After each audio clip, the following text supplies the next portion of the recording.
우리에게 주신 하나님의 말씀은 구약성경 스가랴서 1장 16절에서 17절입니다. 스가랴서 구약성경 1313면에 있습니다. 스가랴서 1장 16절로 17절 말씀 찾으신 분은 함께 읽도록 하겠습니다. 그러므로 여호와가 이처럼 말하노라. 내가 긍휼히 여김으로 예루살렘에 돌아왔은즉 내 집이 그 가운데 건축되리니 예루살렘 위에 목줄이 씌어지리라. 나 만군의 여호와의 말이니라 하셨다. 다시 외쳐 이르기를 만군의 여호와의 말씀에 나의 성읍들이 넘치도록 다시 풍부할 것이라. 여호와가 다시 시온을 안위하며 다시 예루살렘을 택하리라 하셨다 하라. 아멘. 오늘 저는 스가랴서 본문을 중심으로 해서 고난 속에 찾아오시는 하나님에 대해서 여러분과 함께 살펴보고자 합니다.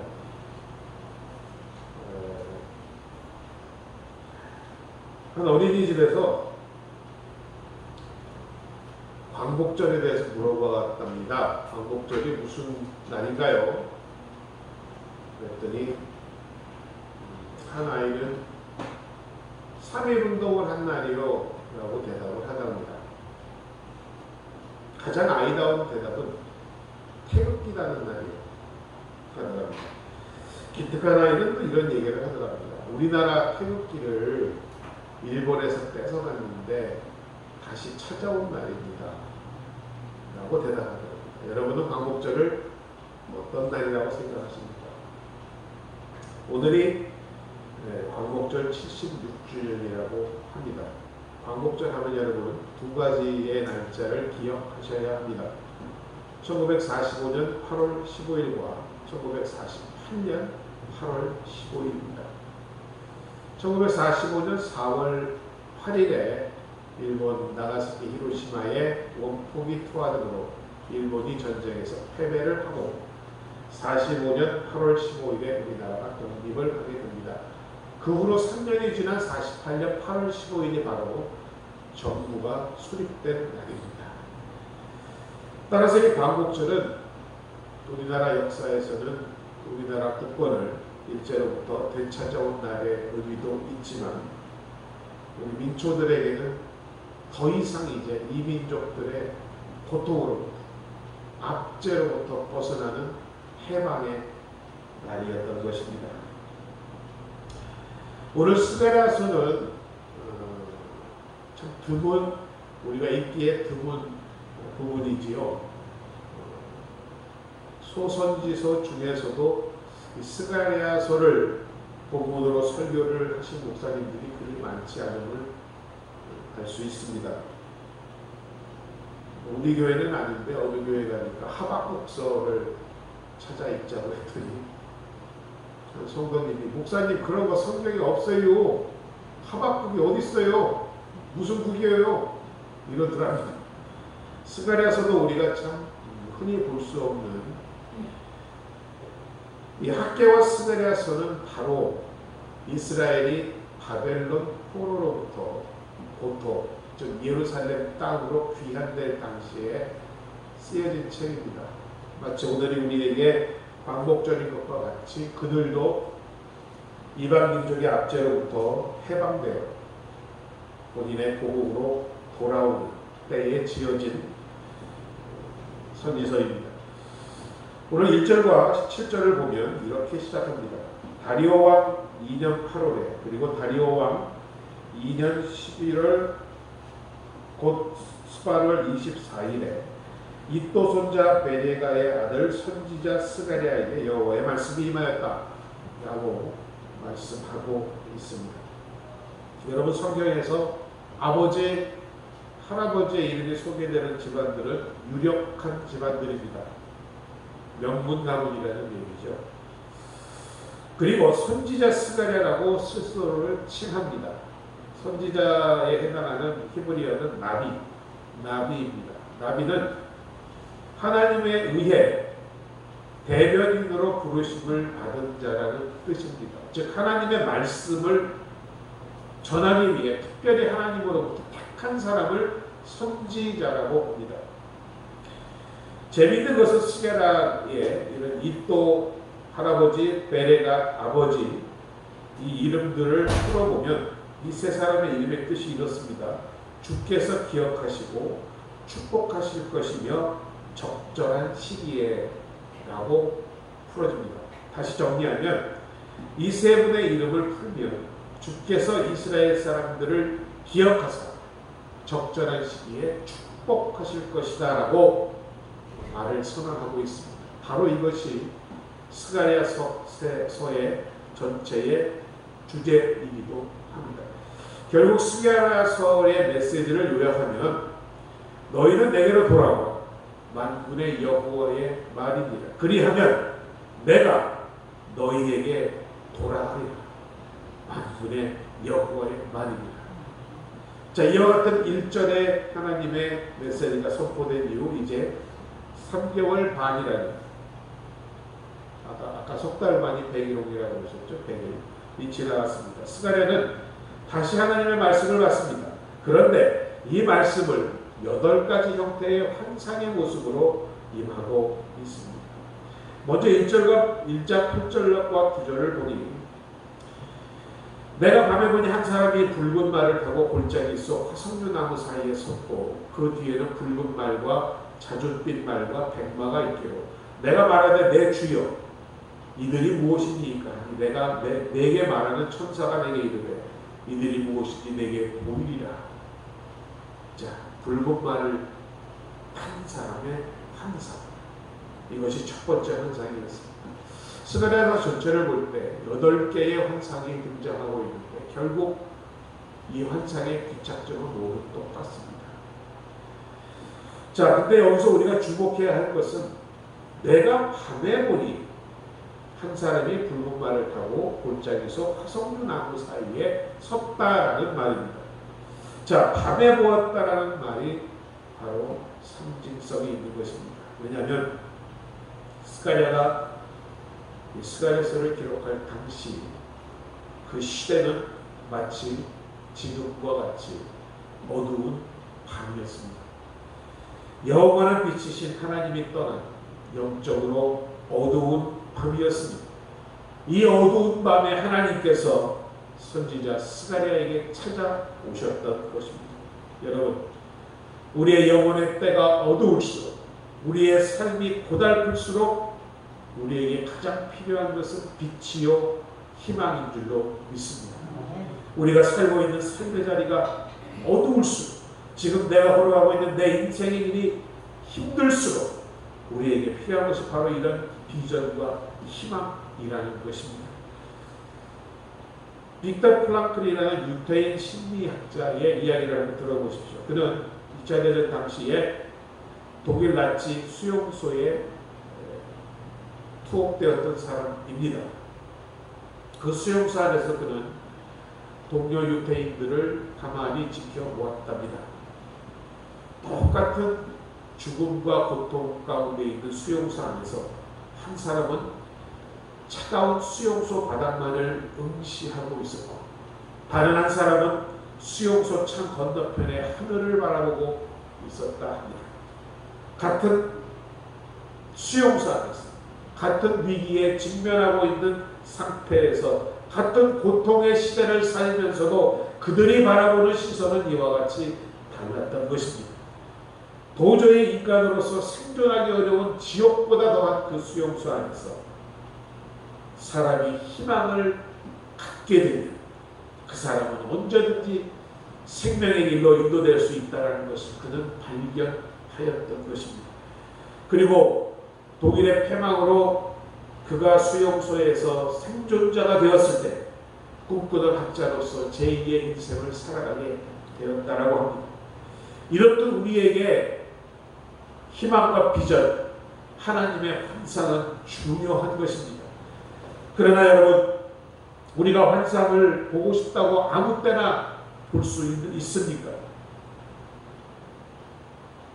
그렇지 않으면 우리는 알고 있습니다. 환상은 그래서 하나님이 보여주셔야만, 하나님이 여러분을 찾아오셔야만 볼 수 있다는 특징이 있습니다. 그래서 환상을 하나님이 허락하시는 비전을 가질 수 있는 사람은 두 가지의 특징이 있는 사람입니다.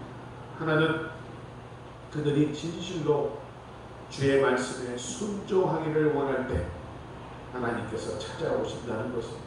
그리고 그 순종을 바탕으로 엎드려 기도할 때 하나님께서 그들에게 희망과 비전을 보여주신다는 것입니다. 우리가 어두운 시대를 이기기 위하여 삶의 고통의 자리를 극복하기 위해서는 희망이 있어야 합니다. 특히 하나님께서 허락하신 소망과 환상은 우리로 하여금 견딜 수 있게 하여 주시며 밝은 미래를 향하여 나아갈 수 있도록 하는 우리의 힘이 될 줄로 믿습니다. 그러므로 순종하고 엎드려 기도함으로 하나님의 위로와 희망의 메시지를 볼 수 있는 여러분 되시기를 주의 이름으로 축원드립니다. 내 삶이 조금 잘못 갈 수 있습니다. 그러나 여러분의 동기가 선하고 정말 주의 뜻대로 살기를 원하는 순종의 발걸음을 옮기신다면, 그리하여 기도하며 살고 계시다면 하나님은 반드시 여러분을 통하여 환상을 보여주심으로 삶의 방향을 바꾸어 주실 줄로 믿습니다. 흑인운동가이며 노벨 평화상을 수상했고 백인 우월주의자에 의해 살해당했던 마틴 루터 킹이라는 목사가 있습니다. 그는 당시 미국의 민족 차별주의로 인해서 흑인들이 청대받고 고통당하는 사실을 알고 있었습니다. 많은 흑인들이 이러한 고난 가운데서 자포자기했습니다. 희망이 없자 삶의 의지도 잃어가고 있었던 것입니다. 그들이 말합니다. 더 이상 우리는 아무것도 할 수 없고 아무도 될 수가 없다. 얼마나 절망적인 상황입니까? 이때 하나님은 마틴 루터 킹 목사를 통하여 희망의 비전을 보여주십니다. 워싱턴 대행진을 통해 흑인 관련 차별적인 법규와 제도를 수정하고 흑인에게 투표권을 인정하는 흑인 인권에 대해서 그가 연설을 하기 시작합니다. 나에게는 꿈이 있습니다. 나의 사랑하는 내 자녀들이 이 나라에 살면서 피부색으로 평가되지 않고 인격으로 평가되는 날이 오는 그러한 꿈입니다. 하나님이 그에게 허락하신 그 꿈으로 인해 많은 흑인들의 인권이 회복되어 그들이 희망을 갖게 되었으며 그들이 회복되었던 것입니다. 한 사람의 꿈이, 한 사람의 심겨진 하나님의 꿈이 많은 사람의 생명을 살렸던 것입니다. 여러분에도 동일한 이러한 환상을 보여주시기를 주님의 이름으로 축원드립니다. 다만 여러분이 하나님의 말씀에 따라 살기로 결단하며 순종하는 사람에게 기도 가운데 볼 수 있음을 기억하시는 여러분 되시기를 주님의 이름으로 축원드립니다. 오늘 붉은말을 탄 환상이 주는 궁극적인 메시지의 내용은 바로 오늘 우리가 읽은 16절과 17절에 기록되어 있습니다. 메시지는 다음 두 가지입니다. 첫 번째, 예루살렘 성을 재건하리라. 내 집이 그 가운데 건축되리라. 예루살렘 성이 회복되리라. 다시 시온을 내가 위로하며 다시 예루살렘을 택하리라. 즉 재건과 회복, 동시에 하나님의 축복의 약속이 바로 이 환상의 내용입니다. 나의 성읍들이 넘치도록 다시 풍부하여질 것이라. 여러분, 성을 재건하고 회복하는 그 일을, 그 차원을 하나님께서 직접 공급하시며 행하신다라고 말씀하고 있는 것입니다. 중국 선교사 허드스 테일러는 항상 무엇이 부족하다고 불평하는 그의 동역자들에게 이런 말을 했답니다. 하나님이 기뻐하시는 일에 하나님의 공급하심은 결코 부족함이 없습니다. 우리가 하나님이 기뻐하시는 일 가운데만 서 있으면 그 일을 할 수 있도록 하나님은 우리를 도우시고 책임져 주시고 함께 하신다는 사실을 오늘 깨달으시는 복된 여러분 되시기 바랍니다. 그렇기 때문에 예루살렘 성의 재건과 그 도성의 회복을 함께 약속해 주셨던 것입니다. 오늘 우리에게도 심령의 예루살렘, 회복해야 할 예루살렘이 무엇입니까? 바로 오늘 본문이 주는 궁극적인 메시지입니다. 계속 이어보면 오늘 붉은 말을 탄 여호와의 사자는 그런데 골짜기 속 화석류 나무 사이에 서 있다라고 표현하고 있습니다. 내가 밤에 보니 한 사람이 붉은 말을 타고 골짜기 속 화석류 나무에 서 있고 그 뒤에는 붉은 말과 자줏빛 말과 백마가 있기를. 당시 예루살렘이 초막절에 가까워지면 성전 어귀에 종려나무와 화석류 나무를 수북히 쌓아놓았다고 합니다. 그것은 초막을 지을 수 있도록 백성들이 가져온 것이었습니다. 특별히 화석류 나무는 귀한 것이었습니다. 이스라엘 백성은 그래서 이 화석류 나무를 하닷사라고 하는데, 여러분 에스더의 히브리식 이름이 바로 하닷사입니다. 그래서 이스라엘 백성에게 하닷사라는 이름은 바로 우리 나라의 명자, 순자처럼 흔한 이름입니다. 무화과 나무도 있습니다. 오늘 본문의 화석류 나무도 그래서 이스라엘 백성들이 매우 사랑하고 이스라엘을 대표하는 나무입니다. 그런 화석류 나무 사이에 여호와의 사자가 나타났다는 것, 그리고 그 화석류 나무는 지금 좁고 험한 산골짜기에 있다는 것, 이것은 바로 고난 가운데, 고통 가운데 있는 이스라엘 백성을 상징하고 있는 것입니다. 고난 속에 있는 이스라엘 백성에게 하나님이 찾아오신 것입니다. 희망과 꿈을 가지고 포로된 자리에서 돌아왔지만 그 돌아온 자리는 차라리 포로 생활할 때가 더 나았다고 생각하리만큼 비참하였습니다. 그들이 예루살렘에 귀한 후에 그들의 삶은 생각만큼 녹록지 않았다라는 것입니다. 그들의 정신적인 영적인 지도인 성전의 성벽도 무너져 내렸고, 그들은 그야말로 좁고 험한 골짜기 폐허와 같은 거칠고 황폐한 삶 가운데 맺혀져 있었던 것입니다. 이러한 이스라엘 가운데 하나님께서 지금 찾아오십니다. 내가 너희를 불쌍히 여겨 돌아오리라. 내가 너희를 다시 위로하며 다시 택하여 주리라. 하나님께서 거듭거듭 말씀하고 있는 것입니다. 마치 자녀가 아플 때에 고통으로 신음하며 잠을 자지 못할 때에 그 곁을 떠나지 않는 부모의 마음과 같이 우리의 삶이 사망의 음침한 골짜기로 지나갈 때에 그 사망의 음침한 골짜기까지 찾아오시는 하나님을 믿으시는 여러분 되시기를 주의 이름으로 축원합니다. 위대한 설교자 스펄전 목사님은 말년에 여러 가지 병으로 많은 고통을 받았다고 합니다. 어떤 성도 한 분이 목사님을 방문하여 목사님 많이 아프시지요? 얼마나 힘드십니까? 라고 물었답니다. 그때 스펄전 목사님은 이렇게 말했답니다. 네, 아픕니다. 많이 아픕니다. 그러나 이 육신의 고통보다 주님이 내게 더 가까이 계신다는 것, 그것이 나의 위로입니다. 라고 말하겠답니다. 시편 23편 4절은 말합니다. 내가 사망의 음침한 골짜기를 다닐지라도 해를 두려워하지 않을 것은 주께서 나와 함께 하시기 때문이라고 말하고 있습니다. 언제나 하나님의 자녀들의 고통과 위험 가운데서 다가와 함께 하시는 주님을 바라보시는 여러분 되시기 바랍니다. 그리하여 그의 인도하심과 보호하심을 항상 느끼며 살아가는 여러분 되시기를 주의 이름으로 축원드립니다. 오늘 16절은 계속해서 말하는데 내가 불쌍히 여김으로 예루살렘에 돌아왔으니 내 집이 그 가운데 건축되리니 예루살렘 위에 먹줄이 쳐지리라. 우리가 집을 지을 때 벽돌을 쌓을 때 이렇게 먹줄을 치죠. 자신들의 백성들이 짓밟히고 혹한 고난 속에 있자 하나님께서는 그 백성들을 향한 사랑과 위로의 메시지를 펼치십니다.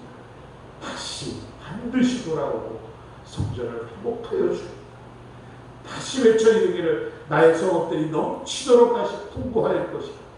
여호와가 다시 시온을 위로하며 예루살렘을 택하리라고 말씀하고 있습니다. 이러한 말씀은 거듭거듭 하나님께 의해서 3번이나 선포되고 있습니다. 내게 돌아오라. 그리하면 내가 너희에게로 돌아가리라. 이것이 바로 선포의 주제입니다. 말라기서 3장 7장도 만군의 여호와가 이르노라 너희 조상들의 날로부터 너희가 나의 규례를 떠나 지키지 아니하였다. 그런즉 내게로 돌아오라. 내게로 돌아오라. 그리하면 나도 너희에게 돌아가리라 하였더니 너희가 이르기를 우리가 어떻게 하여야 돌아가리까 하는도다 말씀합니다. 여러분, 성경에서 돌이키다라는 말은 회심 또는 회개라고 표현합니다.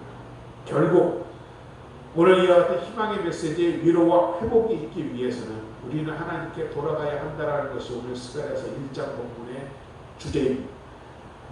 그러나 성경에서 돌이키는 회개, 회심은 일시적인 뉘우침이나 감정적인 통회에 그쳐서는 안 되는 것입니다.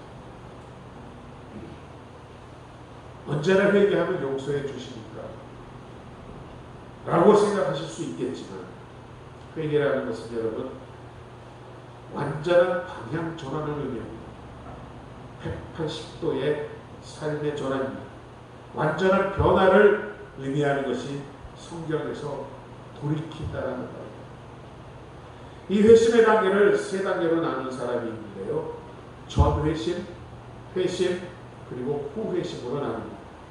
단계마다 증상이 있다 합니다. 전회심은 즉 회심, 회개를 하기 전의 상태는 울적함, 슬픈 느낌, 죄의식, 불안함, 불명증, 입맛을 잃어버리고 의심과 자꾸 회의를 하고 무슨 일이든 무슨 말이든 정색을 하고 덤벼드는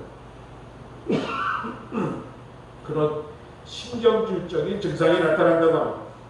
그리고 정작 회심의 단계에 오면 어떤 분위기 또는 사회적 도덕적인 압력 때문인지도 모르지만 급진적 점진적인 변화가 일어나기 시작합니다. 그리고 회개를 한 이후에는 기쁨과 평화, 내가 용서되었고 인정되었고 받아들여졌다라는 행복감, 안정감, 해방감이 느낀다고 합니다. 여러분, 살아있는 모든 것은 변합니다.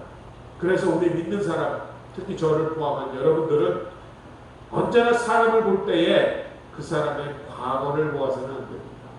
미래를 보아야 할 줄로 믿습니다. 겉사람은 나날이 후퇴하고 낡아지고 있지만 그 안에 속사람은 발로 새롭게 될 수 있기 때문입니다. 바로 그것은 우리의 능력과 힘으로 되지 않습니다. 오직 성령님의 인도하심에 따라 가능한 줄로 믿습니다. 추운 겨울이 지나고 따뜻한 봄볕이 대지를 녹일 때가 되면 양을 키우는 목동들은 양떼를 우리에서 끌고 나가 겨울 동안 길게 자란 양털을 까낸다 합니다. 지금은 기계가 발달해서 아주 손쉽고 쉽게 빨리빨리 깎아낼 수 있지만 예전에는 하나하나 사람들이 칼로 그것을 깎아내는 중노동이었다 합니다. 그런데 이렇게 한 차례 이렇게 한 마리 한 마리씩 양털을 깎아보면 늑추 위에 눈보라가 몰아칠 때가 있습니다. 그러면 급히 목동들은 양들을 물론 다 깎은 양도 있고 깎다만 양도 있고 아예 못 깎은 양도 있는데 구별해서 우리에 집어넣는다고 하죠. 그리고 다시 눈보라가 지나가고 날이 쾌청하게 되면 양의 우리에서 끌어낸다고 합니다. 그런데 이상한 것은 오히려 털을 다 깎은 양은 우리에 들어갔다 나와도 앙상한 모습이지만 건강하게 살아있는데 절반 정도 깎은 양들은 예외 없이 모두 죽어버렸답니다. 여러분, 이것입니다. 우리는 때때로 깨달았지만 결단이 부족하여 일을 그르치는 경우가 많습니다. 앞으로 계속 나가든지 차라리 뒤로 물러서든지 어느 쪽으로 마음을 정하지 못하고 중간에서 어쩔 줄 모르고 방황하며 시간을 허비하다가 일을 그르치는 경우가 있습니다. 우리의 신앙, 우리의 회개도 바로 이런 것입니다. 늘 말씀드리지만 신앙이란, 믿음이란 전부이냐 아니면 전무이냐입니다. 중간은 없습니다. 한 예화를 말씀드리고 설교를 마치겠습니다. 미국의 그 목사님의 일화인데요. 그 목사님이 섬기시던 교구에 주정뱅이고 도박꾼이고 교회는 아예 나오지도 않을 사람이 하나 있었다. 늘 목사님이 그분을 위해 기도를 했죠. 근데 한 번은 이른 아침이었는데 그 사람이 새파랗게 질려가지고 목사님에게 달려나오더라고요.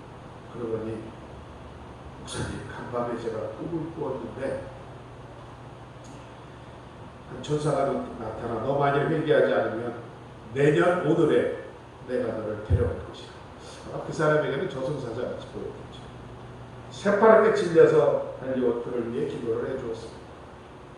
어쨌든 그날부터 그는 그 좋아하던 술도 끊고 얼마나 겁났으면 그랬겠어요. 도박도 끊고 열심히 예배에 참석하며 교회에 충실했습니다. 그런데 참 사람 변하는 게 어렵습니다. 몇 개월이 지났는가 그의 발걸음이 점점 뜸해지더니 교회에서 보이지 않기 시작하더라는 것입니다. 그리고 예전과 같이 다시 마을의 술집에 그가 보이기 시작했다는 것입니다. 그러자 술을 마시기 시작했고 도박도 다시 시작했습니다. 목사님은 너무나 안타까워 그분을 찾아가 말씀으로 권면하고 그가 꾸었던 꿈을 다시 한번 회상시켜주며 그를 돌이키고자 했지만 그는 글쎄 목사님 그가 알고 보니까 완전 개꿈이었어요. 그럴 일이 있겠습니까? 하더라고요. 그런데 여러분 어느 날 밤 그 사람이 여느 때와 마찬가지로 어느 술집에서 술이 만취가 되어서 나오는데 그만 계단을 헛디뎌 넘어지고 말았습니다. 그런데 넘어지면서 그만 목이 부러져 버렸습니다. 그 자리에서 죽게 된 것입니다. 이 소식을 듣고 달려간 목사님은 그 사람의 일기책을 찾아보니 바로 그날이 1년 전에 그가 자신의 꿈을 꾸고 찾아온 날이었던 것입니다. 정확하게 1년 만에 죽고 말았습니다. 여러분, 물론 하나님은 주의 환상을 순종하지 않는다 해서 그런 사람들을 모두 이런 식으로 징벌하시지는 않습니다. 아주 극단적인 예로 들리셨을 줄 압니다. 그러나 여러분 보세요. 온전히 회개하지 않는 경우, 돌아오지 않는 경우에 대한 명백한 하나님의 경고인 줄로 믿습니다. 오늘 주님은 스가랴 선지자를 통하여 말씀하셨습니다. 내게로 돌아오라. 그러면 내가 너희에게로 돌아가리. 너희 가운데 내 집이 있게 하고 너희를 위로할 것이며 다시 너희를 내가 택하리라. 주님께서는 오늘도 여러분을 부르신 줄로 믿습니다.